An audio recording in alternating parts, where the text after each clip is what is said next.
ஆமா. ஸ்கூல் படிச்சுட்டு இருந்தேன். அப்போ போனாப்படி.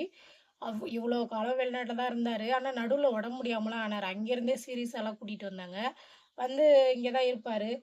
நாங்க கேட்போம், "என்ன மறுபடியும் போறாராக்கா?" அப்படின்னு சொல்லி கேட்போம். கேட்டு, உடம்பு முடியலையே" அப்படின்னா, "என்ன செய்றது? கடன்லாம் வாங்கியிருக்கு போறதுன்னா" அப்புறம் போனாரு, வீடு கட்டினாரு. அ 2 வீடு கட்டினாரு. ஒரு வீடு வாடகைக்கு விட்டு, ஒரு வீட்ல அவங்க இருக்கிறாங்க. வருவாரு. அப்புறம் 3 வருஷத்துக்கு ஒரு தடவ 2 வருஷம் வந்தாரு. அப்புறம் 1 வருஷத்துக்கு ஒரு வாட்டி வர்ற மாரி வந்தாரு.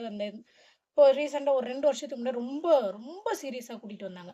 அதாவது கிட்னில கல்லுன்னு சொல்லி கூட்டு வந்தாங்க. அங்க வந்து கல் ஆப்ரேஷன் பண்ணி மறுபடியும் போயிட்டாரு. ஒரு 20, 25 நாள்ல போயிட்டாரு.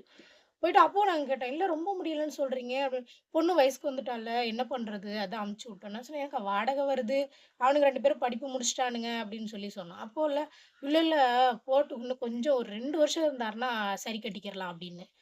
பார்த்தா ஒரு நாள் திடீர்னு ஃபோன் வருது, "ரொம்ப சீரியஸு" அப்படின்னு சொல்லிட்டு. இறந்துட்டாரு. இறந்துட்டு அப்புறம் பாடி வரதுக்கு இவங்க காசுலாம் கட்டுனாங்க பிறகு ஒரு பாடி வந்துச்சு. இப்போ அந்த அக்கா என்ன சொல்லுதுன்னா, "அவரு இறந்து ரொம்ப கஷ்டமா இருக்கு எங்களுக்கு." ஆமா. பசங்க 2 பேரும் வேலைக்கு போறாங்க. அந்த பொண்ணுமே நர்ஸ் ட்ரெய்னிங் போயிட்டுருக்கா. இப்பவுமே அந்த வெளிநாட்டு பணம் பார்த்தவங்களுக்கு இது யாரையும் தப்பா சொல்றதுக்கு சொல்லல. அவரும் மனுஷன் தானேங்க. கொஞ்ச நாள் கூட வச்சிருந்திருக்கலாம்ல. அந்த உயிர் லாஸ்ட்ல போம்போது கூட அவங்க கூட இருந்து போகலல்ல. இவ்ளோ நாள் உழைச்ச மனுஷன் ஒரு 10 நாள் நம்ம கூட இருந்திருக்கலாம். இப்போ என்ன சொல்றாங்கன்னா, அடுத்து பையன அனுப்ப போறேன். அதுக்கு ஏற்பாடு பண்ணிட்டு இருக்கேன். அது என்ன கொரியாவுக்கு அனுப்ப போறோம். 7,00,000 ஆகும், 8,00,000 ஆகுன்றாங்க. அந்த 8,00,000 யார் சம்பாரிச்சு குடுத்தா? அவர் இல்லையே இன்னைக்கு. அவர் ஒரு 10 நாள் கூட வச்சு ஒரு ஹாஸ்பிட்டல்ல இருந்து பார்த்துருந்துருக்கலாம். அவங்க ஃப்ரெண்டுங்கலாம் அங்க இருக்கிறவங்க கூட இருந்து பார்த்து, வேலைய விட்டுட்டு பார்த்து, அந்த பாடி அனுப்பிச்சு வச்சாங்க. ஆனா ஒரு சில பேர் வெளிநாட்டு வாழ்க்கை சொல்றோம்.